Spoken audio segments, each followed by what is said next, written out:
noches. Hoy es viernes 11 de agosto de 2017 y este es 3356, es una primera entrega de una nueva propuesta periodística de Televisión Nacional del Uruguay. 3356 son las coordenadas geográficas de Uruguay. Exactamente marcan el centro del país. Pretendemos, a partir de esta mirada, encontrar a un país que está sumergido en un mundo extremadamente complejo que cambia todos los días. Soy Gabriel Romano y es un gustazo enorme saludar y presentar a Denise Mota, que nos va a acompañar en esta aventura de hacer periodismo en Televisión Nacional. Exactamente, muchas gracias, es un honor, un placer. Buenas noches, Gabriel. Y bueno, empezamos esta noche con un tema que realmente necesita reflexión, pero también datos, también conocimiento, también saber las distintas aristas de un mismo tema, y por eso decidimos empezar con eso. Empezamos hablando de la función pública en Uruguay. Observar solo cifras puede no decir nada, es más, inclusive puede esconder algunas cosas, salvo que lo miremos con una perspectiva histórica. ¿Cuántos funcionarios públicos para qué estado? Claro. ¿Para qué país?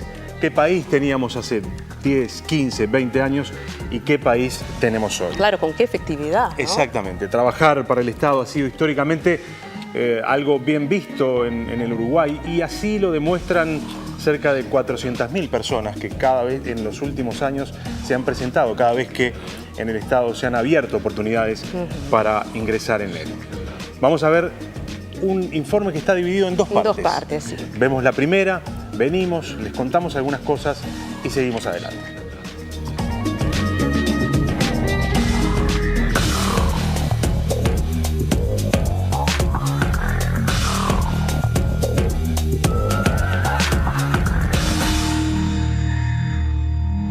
Administración pública. Funcionarios que corresponden al 95,9%, casi la mitad de ellos desempeñándose en la educación, la salud y los servicios sociales. Y no funcionarios, que alcanzan el 4,1%, donde el Poder Ejecutivo y los sectores antes mencionados ocupan los 2/3 del total. Los organismos del artículo 220 de la Constitución son los que más funcionarios tienen. En ese grupo, los que más pesan son los docentes, que comprenden a la Administración Nacional de Educación Pública, ANEP, y a la Universidad de la República. El Poder Ejecutivo es el segundo en vínculos laborales. En ese grupo los que más inciden son los efectivos policiales y los militares.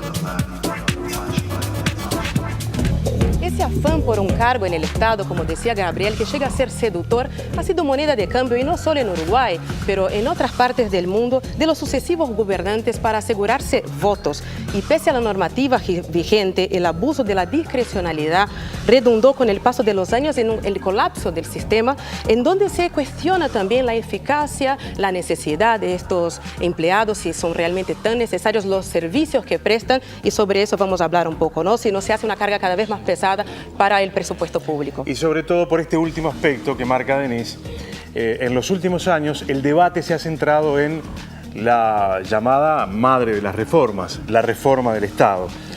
¿Qué hay que hacer? ¿Cómo hay que mejorar? ¿Qué hacer para tener un Estado cada vez más eficiente? Vemos la segunda parte del informe. 1995. Con 261.122 empleados públicos, el ingreso al Estado se interrumpió y se incentivaron los retiros anticipados, como primeras medidas para controlar el desproporcionado incremento de funcionarios. Las vacantes producidas se fueron llenando con contratos temporales de diversa índole, reduciendo en 10 años 12% la cantidad de presupuestados, aunque incrementando 51% el número de no funcionarios. Con su llegada al gobierno en 2005, el Frente Amplio comenzó a regularizar la situación de los contratados e inició un nuevo periodo de incorporaciones y reorganización del Estado. Para atender sus políticas en materia de salud, educación, seguridad y asistencia social, el nuevo gobierno implementó decenas de nuevas unidades de gestión que cubrió redistribuyendo personal y generando modalidades de contrato no presupuestados que habilitaron a los trabajadores de estas áreas a tener varios vínculos con el Estado. A diciembre del año pasado, se habían incorporado 62.315 nuevos puestos de trabajo, entre regularizaciones de funcionarios de hecho e ingresos a la administración, de los que la quinta parte correspondió a contratos temporales. En 2016, 270.059 personas trabajaron para el Estado, pero dada la posibilidad para algunos de tener más de un contrato, los vínculos laborales alcanzaron los 293.585 entre funcionarios y no funcionarios. Desde 2005, el número de vínculos creció 27%, registrando los mayores incrementos en salud pública, servicios sociales y educación, cultura y deportes. La cifra de vínculos representa actualmente el 17,4% de todos los puestos de trabajo actuales y en 2016 supuso un costo de 2.730 millones de dólares, el 5,2% del Producto Bruto Interno. No obstante, las autoridades sostienen que la intención es reducir los vínculos laborales para disminuir la carga presupuestal de los salarios, sin que esto afecte el cumplimiento ni la calidad de los servicios públicos. Hoy, en 3356, analizamos cómo se propone hacerlo y nos cuestionamos qué tan productiva y eficiente es la administración pública. Vamos a ir a una pequeña pausa, Denise. Sí, ya volvemos con 3356.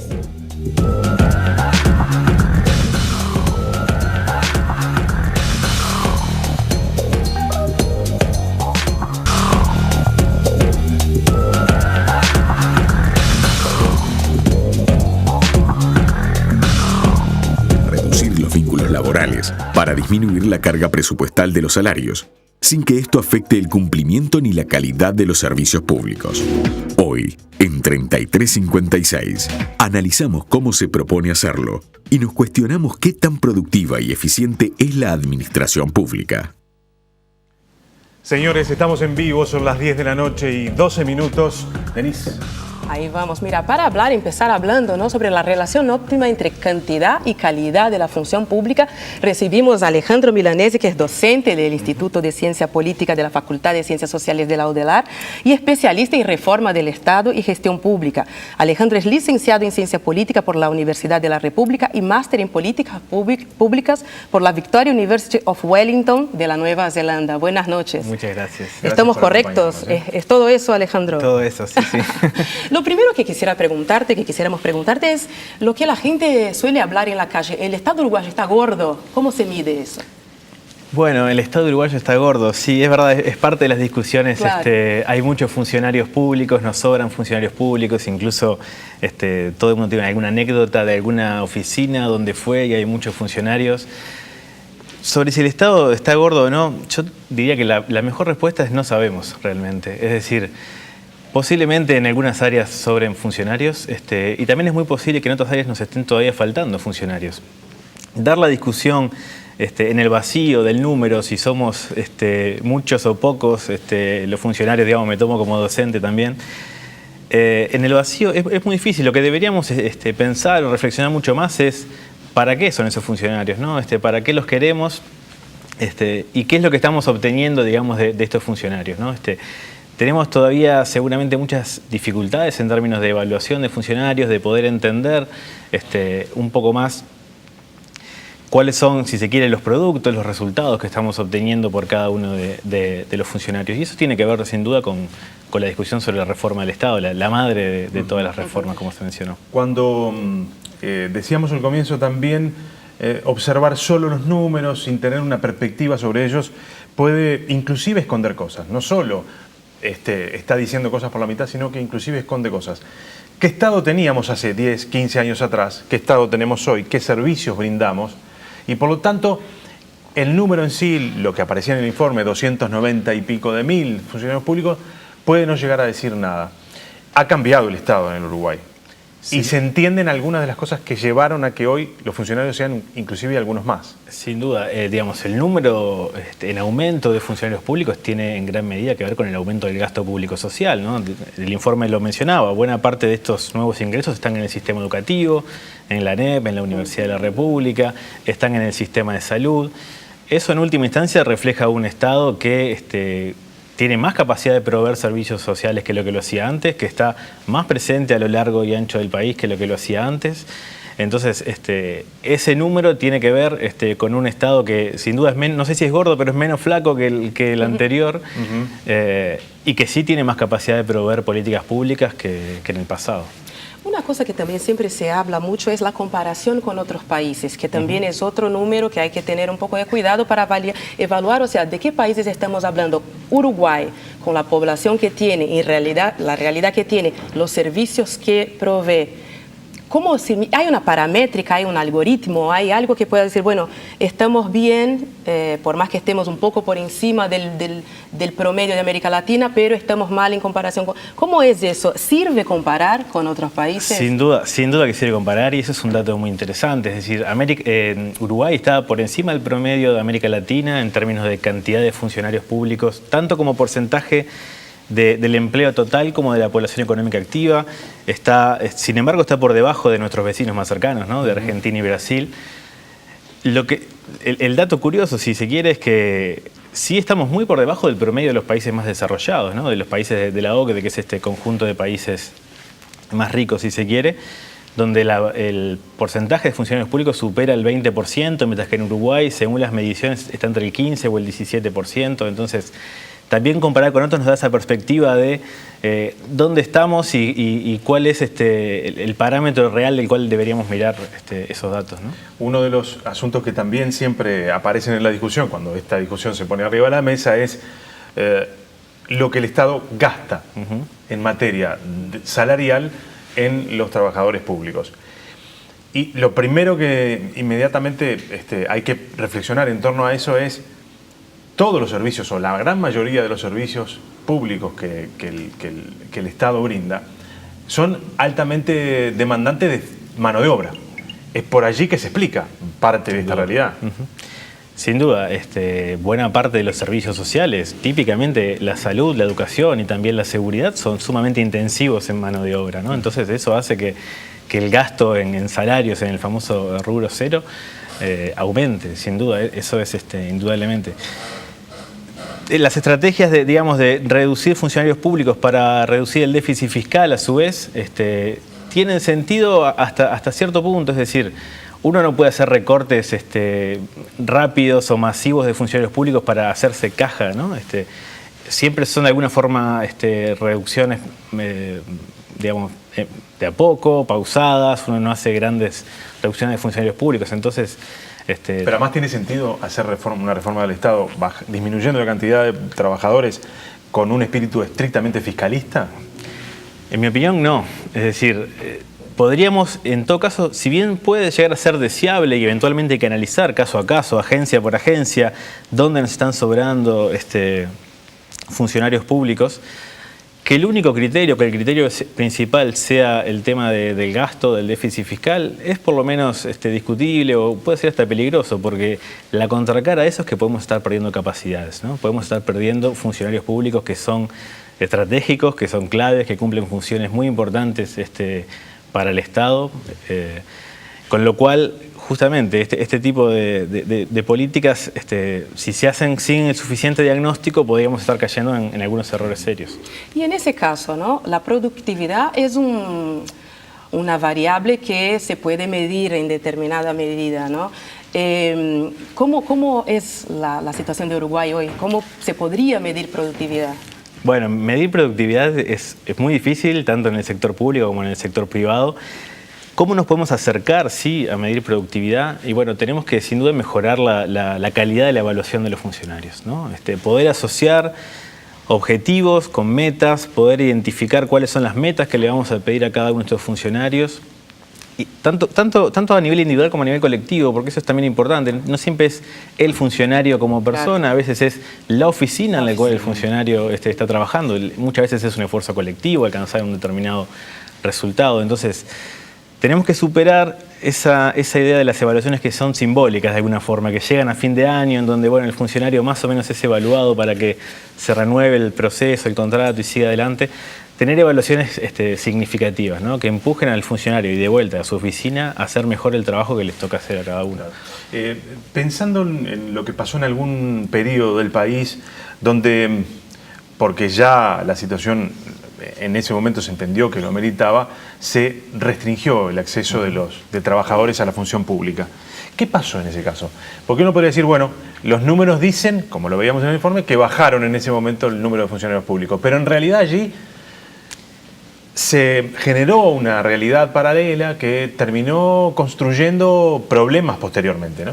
Sin duda, yo diría que pasaron dos grandes cosas. Por un lado, en la medida que se prohibió el ingreso al Estado, empezaron a aparecer modalidades no por la ventana necesariamente, pero otras formas de contratación, mediante organismos internacionales, mediante ONGs, contratos a término. Es decir, nos hicimos la trampa. De alguna forma sí, nos hicimos la trampa, lo cual en alguna medida es normal porque el político está requiriendo una serie de funciones y necesita cumplirlas, a veces no tenía el funcionario que requería y por tanto fueron buscando otros caminos para contar con esas capacidades.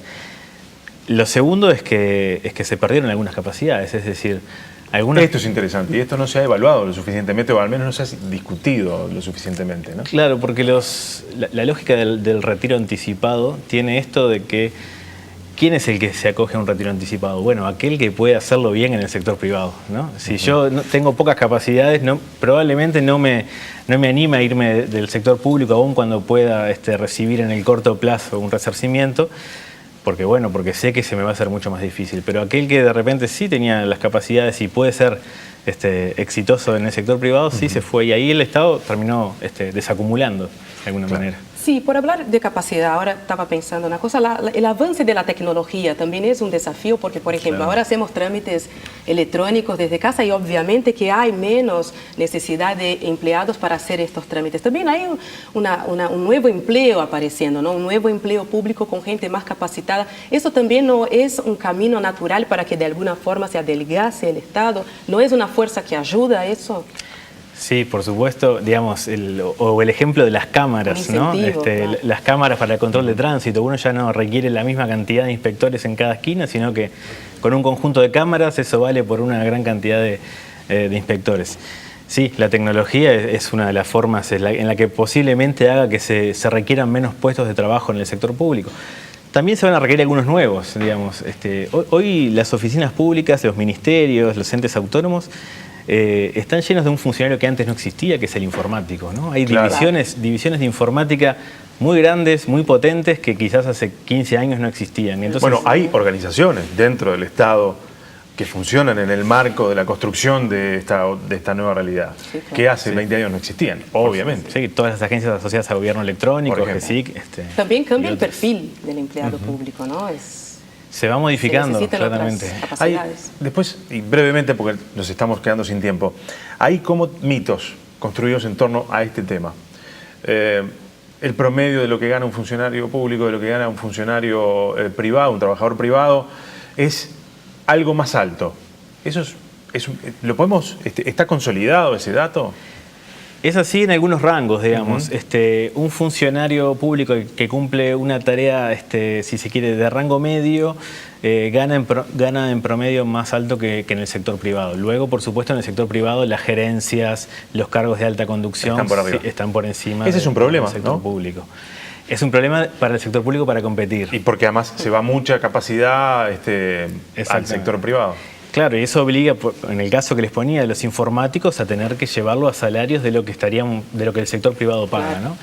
Bueno, ahí existen sistemas de compensaciones, en fin, otras modalidades que de alguna forma van intentando acercarse a ser competitivo con los puestos que el sector privado requiere. Claro. Nos hemos quedado sin tiempo. Alejandro, muchísimas gracias por acompañarnos en ese estreno, ¿no? Ya con un tema que da para hablar mucho, podríamos estar una hora hablando. Y vamos a seguir hablando porque nos van a acompañar en el próximo bloque Pablo Álvarez, que es coordinador de la OPP, y Martín Pereira, presidente de COFE. Van a estar debatiendo sobre algunos de los asuntos que planteamos acá. Gracias por haber venido, de verdad. Por favor, muchas gracias y bueno, mucha suerte con el programa. Seguí con nosotros, ya volvemos.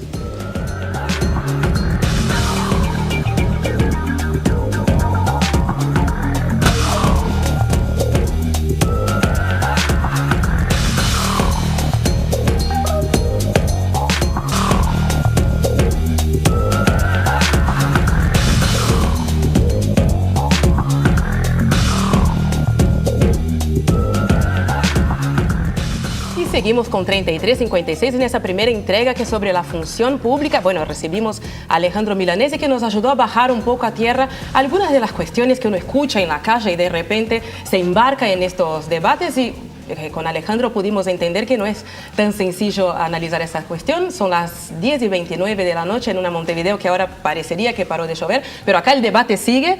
Sí, señor. Les recuerdo que se pueden comunicar con nosotros, @3356TNU es nuestro Twitter, Ya hay mucha gente, por suerte, comunicándose. 3356@tnu.com.uy, nuestro correo electrónico. Todas las consultas que quieran, nosotros vamos a estar compartiendo. Sugerencias, todo. Gracias a los invitados. Pablo Álvarez es licenciado en Ciencia Política, egresado de la Facultad de Ciencias Sociales de la Universidad de la República, es coordinador de la Oficina de Planeamiento y Presupuesto. Gracias por venir. Gracias a ustedes y felicitaciones y éxitos en este programa. Muchas gracias. Gracias, Pablo. Martín Pereira es presidente de COFE, la Confederación de Organizaciones de Funcionarios del Estado. Es presidente de la Federación de Funcionarios de Salud Pública, además integrante del Secretariado Ejecutivo del PIT-CNT. Gracias también por venir. No, gracias a ustedes por la invitación y bueno, felicitaciones y vamos arriba en el programa. Gracias. ¿Tenemos un Estado gordo? No, porque la primera pregunta es ¿para qué queremos el Estado? Y después veamos qué Estado tenemos, ¿no? Si el Estado de hoy lo comparamos con la cantidad de trabajadores, este Estado es más flaco, aunque la ilusión me parece que no es feliz, pero este Estado es más flaco que el Estado de los 90. ¿No? Por lo tanto, ahora si vemos la cantidad de funcionarios, hay más funcionarios que la de los 90. ¿Cuál es la relación que nos sirve para comparar? Yo creo que la primera es ¿qué queremos? Y como ustedes señalaron en el informe y como señalaba el investigador recién el Estado ha crecido en cantidad de funcionarios, sobre todo en aquellas áreas que ha priorizado políticamente. No es si se abrieron las puertas del Estado y la gente entró. Se priorizó salud, se priorizó educación, se priorizó seguridad y políticas sociales, y allí es donde se da el mayor incremento en el ingreso a la función pública. Pero a su vez ha habido caídas. Defensa, por ejemplo, ha caído, y en la última rendición de cuentas anterior se ha establecido que, por ejemplo, 1/3 de las vacantes no deben ser llenadas. Por un lado, se fortalece la capacidad del Estado, que entienden que políticamente han de ser fortalecidas, y por otro lado se entiende que se debe efectivamente reducir en parte un exceso eventual de funcionarios a partir de la vacante, es decir, cargos que dejan de existir porque las personas básicamente se jubilan, no pasarían a ser ocupados. Pero yo creo que la reflexión en primer lugar es ¿qué Estado queremos? Y después vemos cuál es el tamaño. Sin embargo, en estos últimos días, que además ha estado el tema de la salud pública en el debate, una vez sí y otra también, los trabajadores de la salud pública reclaman insistentemente sobre que no se están tomando las medidas necesarias para que ingrese nuevo personal que atienda una demanda creciente, por ejemplo la salud pública, que genera gravísimos problemas de atención. Los vemos todos los días, ¿no? ¿Cuál es la mirada desde COFE, desde la Federación de Funcionarios de Salud Pública? Nosotros venimos reclamando, como bien decís vos, hace años el planteo de que faltan más trabajadores, que eso le daría más seguridad al paciente en el caso de salud pública y más condiciones laborales a los propios trabajadores. No es solo reconocido por nosotros en la pelea, sino que el Ministerio de Salud Pública, discutiendo sobre los 10 años de la reforma, ha reconocido que faltan alrededor, solamente en enfermería y licenciado de enfermería, cerca de 3.000 funcionarios para que en sus más de 900 servicios sean cubiertos de la calidad que... ¿Cómo se puede funcionar con una necesidad de ese tipo? ¿3.000 funcionarios de enfermería? Parece mucho, ¿no? Parece mucho. Sí, eso es lo que venimos reclamando. Muchas veces nosotros hablamos que tiene que haber un enfermero cada 10 pacientes, y cuando es institutos especializados, como es el cáncer, la traumatología, un enfermero cada 8 pacientes, muchas veces esa relación no se da y hace que el trabajador se sobrecargue y que a su vez la seguridad del paciente no sea la mejor. Nosotros siempre estamos peleando para que haya más cargos, pero es esto ahora que el Ministerio mismo lo haya reconocido, a nosotros nos da una tranquilidad que el respaldo y el reclamo que estábamos haciendo era legítimo para mejorar la atención y mejorar la seguridad laboral que tenga el trabajador, porque un error como lo sucedió en Bella Unión, que el caso ha sido públicamente, termina pagando con un trabajador procesado. No decimos que esté mal el procesamiento, sino la forma en este caso que ha sido con prisión, pero al tener mayor cantidad de funcionarios podemos evitar esos errores para que no suceda esta desgracia que pasó. Se deteriora tanto la calidad de la atención y el servicio que pueden pasar este tipo de situaciones que aumenta el riesgo de que pasen. Si tuviéramos el personal necesario y adecuado, el riesgo disminuiría. Nunca se puede decir que no hay riesgo, porque trabajando en la salud puede haber errores, no siempre se cuenta con la historia en lo que tiene que ver los servicios de emergencia, y pueden suceder errores, pero teniendo mayor personal minimiza el error. Hay trabajadores en la salud que realizan 12, 18 horas. Yo no quiero que un compañero me atienda cuando va a 17 horas de labor, porque no va a tener la misma atención, el cuerpo va a estar cansado, la políticamente también, y eso hace perder calidad de atención, que no solo pasa en el público, sino que el multiempleo se da en el público y en el privado, y según el turno que le toque, te puede tocar en el privado o en ACE una persona que haya trabajado 14, 15 horas y te tenga que atender nuevamente. Sí, estamos hablando en salud pública, aprovechando, ¿no? Porque es un viernes de noche, pero las noticias siguen pasando. La esencialidad, que estamos ahí en el ojo del huracán, ¿en qué están? ¿Cómo está en ese momento esa situación? La esencialidad fue decretada por el Ministerio de Trabajo, a pedido del Ministerio de Salud Pública, sigue vigente en todos los hospitales de ACE. Nosotros seguimos ocupando el patronato del psicópata, y en la tarde de hoy tuvimos la triste noticia que fuimos denunciados penalmente la dirección de la Federación por estar ocupando ese centro. Pensamos que esas cosas en este gobierno no iban a pasar, lo denunciamos porque es parte de cortar el derecho de huelga de los trabajadores. Nosotros tenemos una historia de autorregularnos en lo que son las medidas.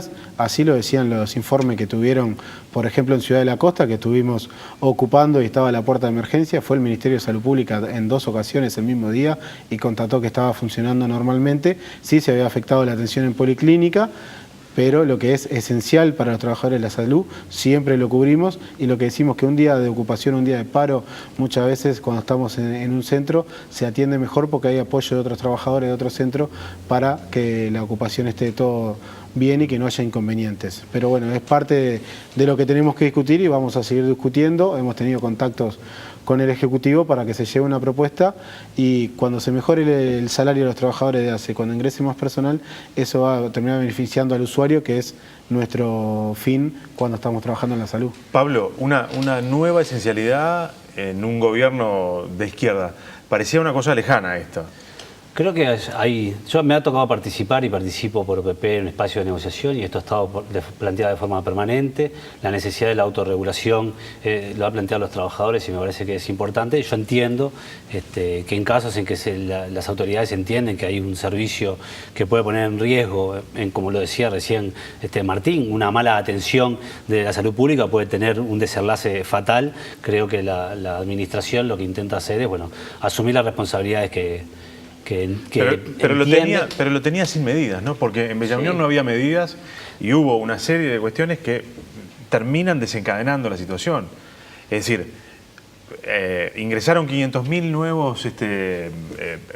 nuevas personas al sistema público de atención de salud.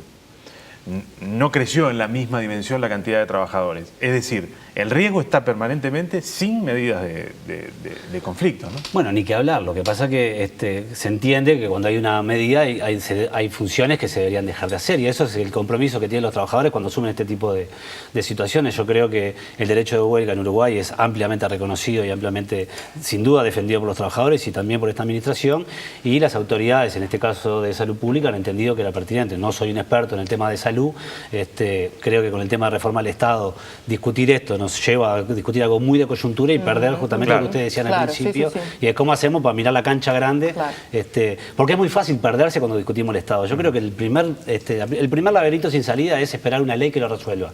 El que espera la ley, una ley madre, además ese carácter maternal que nos va a cuidar y resolver. No queremos salir del Estado paternalista por una ley madre, esa cuestión.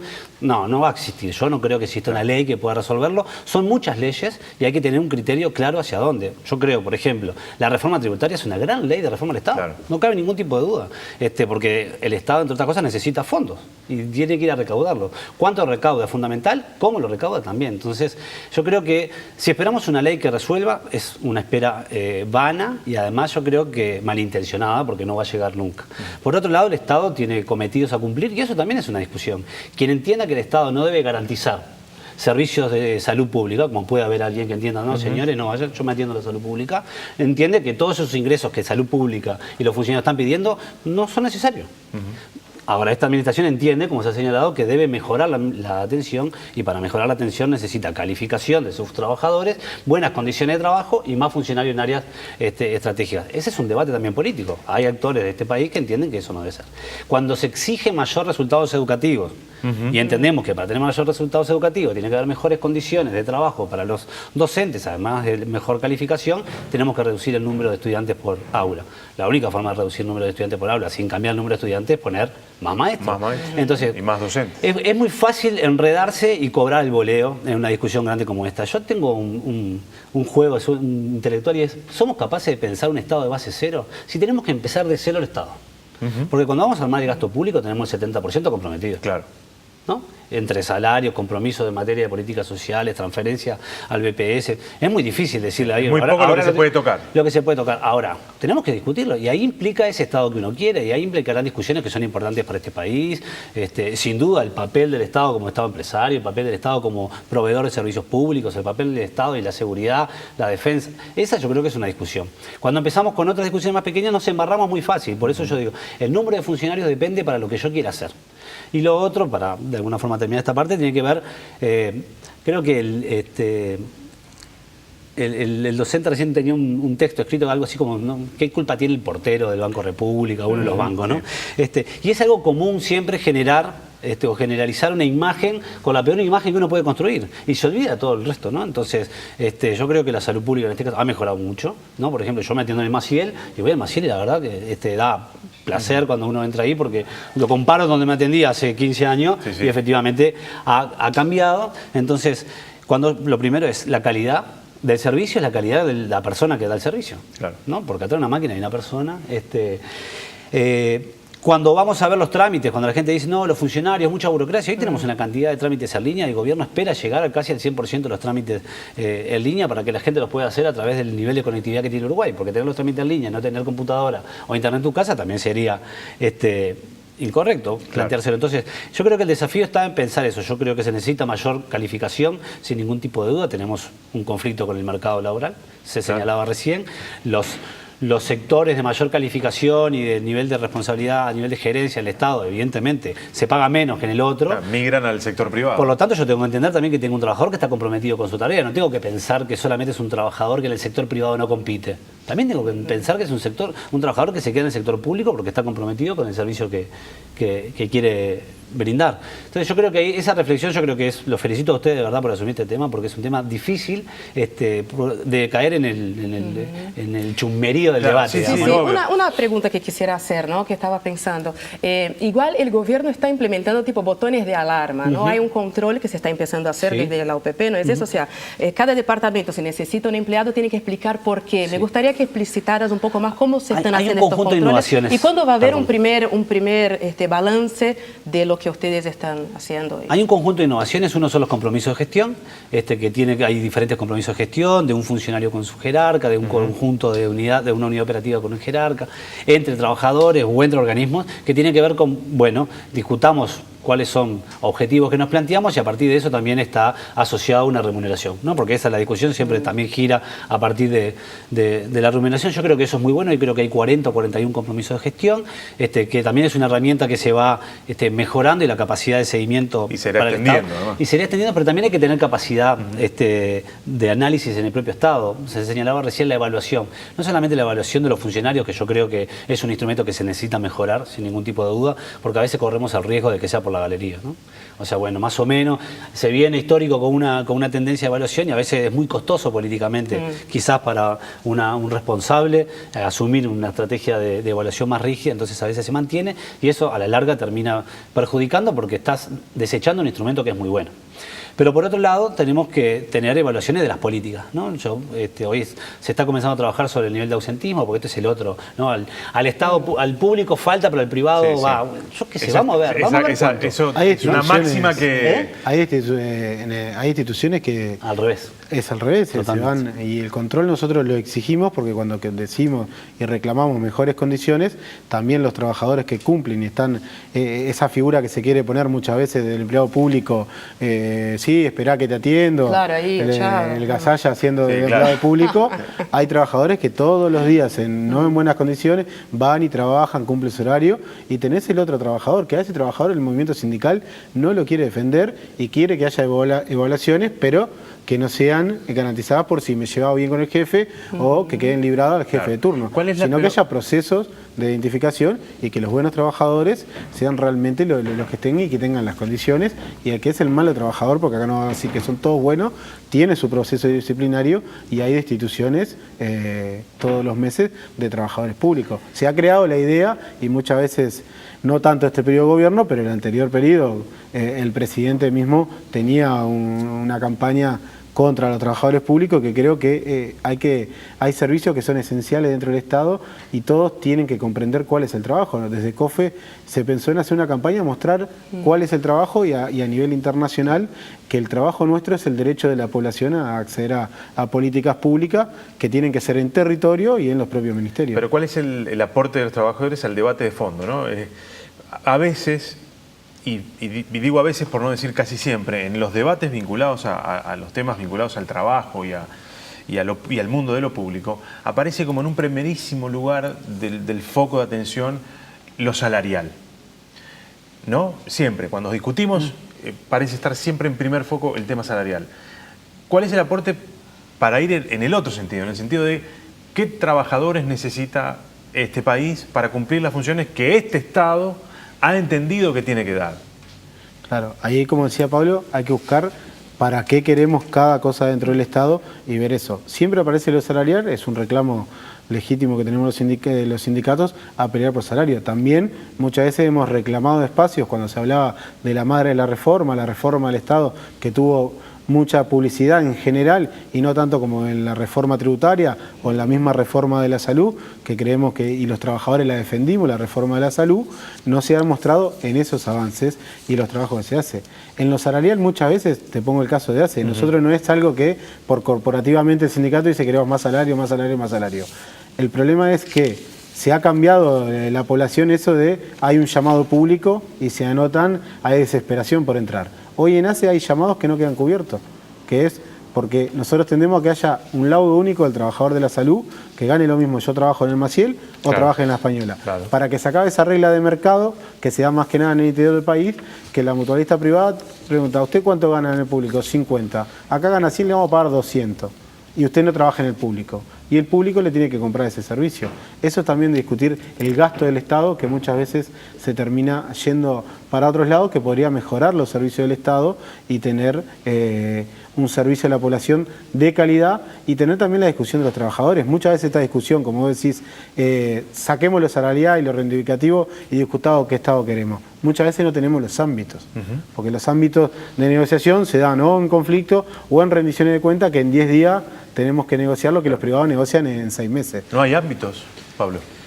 Yo creo que faltan los ámbitos, o sea, faltan los ámbitos necesarios, ¿no? Como decía recién Martín, yo creo que hay una política sostenida de discusión sobre esto, quizás a veces no nos damos el tiempo y quizás los actores estamos atrás de otras urgencias, ¿no? Porque decir que un tema es importante no significa que después le dediquemos el tiempo que corresponde, porque hay urgencias, un sindicato tiene urgencia para mejorar las condiciones de trabajo y el Estado tiene urgencia para hacer funcionar áreas que no puede tener. Yo creo que faltan áreas, creo que es bueno, la Facultad de Ciencias Sociales está lanzando en esto, creo en este año, el año pasado, lanzó, por ejemplo, una maestría en políticas públicas. O sea, comienza a existir un desarrollo a nivel nacional que nos va a permitir estar en mejores condiciones para discutir. Pero discutir implica saldar, enfrentar posiciones, no vamos a estar de acuerdo. Nos queremos parecer a una cantidad de países, pero no queremos a lo que esos países hicieron, ¿no? Hay los países que llamamos desarrollados o nórdicos, como se decía recién, tienen mayor cantidad de trabajadores en el Estado que el Uruguay, aportan mucho más de impuestos que el Uruguay, pero nosotros nos queremos parecer a ellos sin tener que pasar por esos procesos. Entonces yo creo que esa es la discusión. Los partidos políticos en esto tienen una responsabilidad brutal, ellos de alguna forma organizan la agenda, los trabajadores también tienen una responsabilidad enorme, porque por suerte Uruguay tiene una única organización de trabajadores y eso permite también mejorar la capacidad de confección de la agenda pública. Creo que se debe discutir en este sentido. La eficiencia del Estado no es solamente cuánto se gasta, gastar menos no hace que el Estado sea mejor. porque ¿para dónde va la otra plata? Como decía al principio, hay más empleo, hay menos cantidad de trabajadores públicos por trabajadores. Eso habla de que un Estado está creciendo, aunque haya más trabajadores públicos. Entonces yo creo que la eficiencia del Estado tiene que estar medida en función de lo que el Estado quiera hacer. Yo personalmente quiero un Estado que tenga una excelente educación y que no sea, por ejemplo, necesaria otro sistema de educación, una excelente salud, que tenga excelentes carreteras. Bueno, todo eso que uno podría decir, esto es lo que a mí me gustaría. Para eso cambiaríamos el término gordo por robusto. Sí, por buen estado, por sólido, por buen estado. Perdón, Martín, una pregunta, ya nos queda poco tiempo. Desde el punto de vista de los funcionarios públicos, ¿no? Escuchamos qué el Estado quiere, decía Pablo. ¿Qué quieren los funcionarios públicos? Nosotros queremos un Estado que sea dinámico y que vea, porque todavía no se saldó esa discusión de qué Estado queremos y hacia dónde va. Nosotros muchas veces nos ponen de servidores públicos, un término usado más que nada internacionalmente, y nosotros brindamos un servicio a la población que debemos tener nuestra opinión. Nosotros queremos que el Estado, no eso que se presenta del Estado gordo, como se plantea, o flaco, robusto, sino que un Estado que esté al servicio del pueblo para que esos derechos que tiene la población, que son lo que brindamos los servidores públicos, tengamos hacia dónde ir. Lo que pasa es que los ámbitos de discusión, algunos se dan, pero la inmediatez, como planteaba Pablo, es difícil. Necesitamos un Estado que realmente funcione y muchas veces no... en la gordura esa que decimos del Estado, muchas veces que vemos que faltan mando, que hay muchos mando medio y no realmente trabajadores que están en la primera línea, que eso también es parte de la discusión de cómo realmente necesitamos, pero para discutir eso tenemos que ver qué queremos de ACE, un ejemplo, qué queremos de ACE, que funcione así, necesita todos estos mandos medios, cuántos trabajadores le falta, qué servicio va a brindar a la población, porque podemos abrir nuevos servicios de ACE sin los trabajadores adentro y va a quedar muy lindo y se va a abrir. Podemos abrir una oficina pública que llegue, pero que tenga solo un funcionario y el servicio se va a generar, qué lindo, abrieron la oficina, pero el horario tiene 3 horas de atención. Eso genera un malestar en la gente y se va generando esta idea de el funcionario público que no quiere trabajar. Entonces todas esas discusiones que se tienen que ir dando por ministerio y después para la grande, porque decir vamos a hacer la reforma del Estado o la madre de la reforma se va dando con pequeñas reformas dentro de cada inciso. Entonces creo que hay que apuntar a eso y el gobierno y la fuerza de gobierno hoy en día creemos muchas veces que le falta comunicación a la hora de mostrar las cosas que hace bien. Porque siempre, o en nuestro rol, mostramos las deficiencias que tiene, reclamando como sindicato. Muchas veces nosotros en ACE le reclamamos al organismo que no sale en lo mal llamado competir y los trabajadores hacemos campaña en cada febrero para que afiliate a ACE porque es nuestro laburo y queremos que sea el mejor prestador de salud. Eso con cada organismo del Estado. Aprovecho que pones eso y tenemos 30 segundos para decir, hoy la salud pública, ya que ha sido un poco el centro, porque es el tema tú venís de allí, del día. ¿Está en situación de salir a competir con la salud privada? Sí, está en condiciones, sí. Los mismos problemas que tenemos nosotros lo tiene la salud privada a menos escala con la falta de personal, pero hoy en día en el personal mínimamente especializado dentro de la salud hay desempleo cero. Hoy un enfermero especializado, un técnico especializado, puede perfectamente decir no quiero laburar más acá y rápidamente va a tener. Y eso también es lo que hay que discutir, la distribución de los funcionarios. Del Río Negro para abajo, te pasa cualquier cosa, vas a tener una atención rápidamente. Ahora, del Río Negro para arriba, cuando más nos acercamos al norte, depende de la mutualista privada o de ACE, pero nunca hay un servicio completo que se pueda completar. Entonces, eso también es parte de la discusión, si hay uruguayos de primera y uruguayos de segunda a la hora de acceder a los servicios de salud. Eso es una discusión que tiene que haber y también el gasto, que es parte importante de que hay. Entonces, creemos que la salud debe llegar a todos, pero el sistema de hoy no está haciendo que llegue a todos. Pero hay problemas de ambos lados, desde ACE y del sector privado, porque el personal es muy finito, más que nada en el interior del país, y se da esta competencia que el Ministerio de Salud Pública te debería regular más y no dejar que las reglas de mercado compitan diciéndole te pago tanto pero no trabajas en ACE y ACE está obligada a contratarle ese servicio y lo que le pagó de más lo recupera. Eso el MSP debería jugar otro rol más importante a la hora de controlar, como también puede pasar en otros ministerios ante la falta de personal, los compañeros de aduana, los controles de aduana muchas veces se dicen que no hay y tiene que haber más personal para que se pueda realizar y en todos los horarios. Martín, muchísimas gracias Pablo, ha sido un placer. Bueno, seguimos, vamos a una pequeña tanda y ya volvemos. Muchas gracias.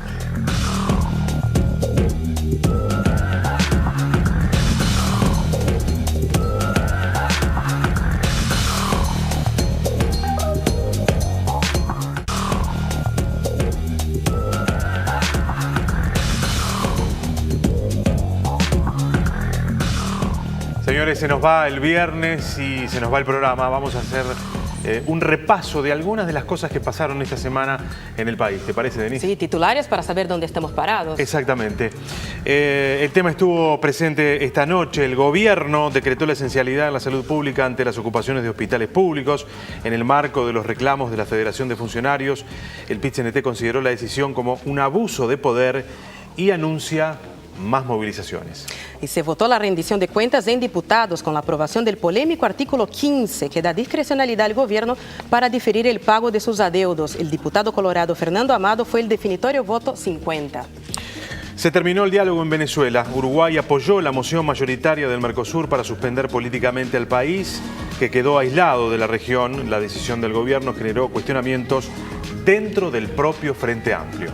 Y la Intendencia de Montevideo anunció la remodelación de 18 de julio.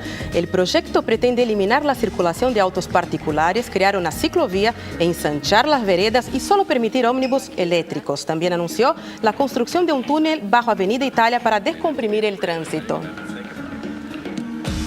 Además, señores, les contamos que, y esto va a ser tema de nuestro próximo programa, que sorpresivamente algunos bancos privados suspendieron las cuentas de farmacias que venden marihuana en Uruguay, argumentando que sus depósitos provienen de actividades prohibidas en el marco de las reglamentaciones internacionales. Sí, es una polémica más, ¿no? El tema abre una nueva polémica dentro del proceso de reglamentación del cannabis que encabeza Uruguay y del que justamente, como ya decía Gabriel, les estaremos hablando en nuestro próximo programa, si nos acompañan, y van a hacerlo, obviamente. Exactamente, este va a ser nuestro próximo tema. El próximo viernes vamos a estar tratando la regulación y venta, la puesta en práctica de la tercera parte, si se quiere, de la ley. Recuerden, se instrumentaron los clubes canábicos, se instrumentó finalmente y se reglamentó el autocultivo. Hace un mes aproximadamente se comenzó a vender marihuana en las farmacias. Falta todavía el tema de del cannabis medicinal. Del cannabis medicinal, sí, será una otra etapa, ¿no? Pero la semana que viene vamos a hablar sobre esa que se está implementando ahora, que fue noticia en todo el mundo está mirando con mucha atención lo que está pasando en Uruguay y nosotros también en 3356. Señores, gracias por habernos acompañado en esta primera entrega. Ha sido un gusto, gracias a todos los compañeros que están atrás de cámaras, que han trabajado con mucha energía y bueno, un abrazo para todos. El viernes que viene a las 10 de la noche nos volvemos a encontrar. Estamos acá. Exacto, gracias, Denise. Chao, chao, un placer.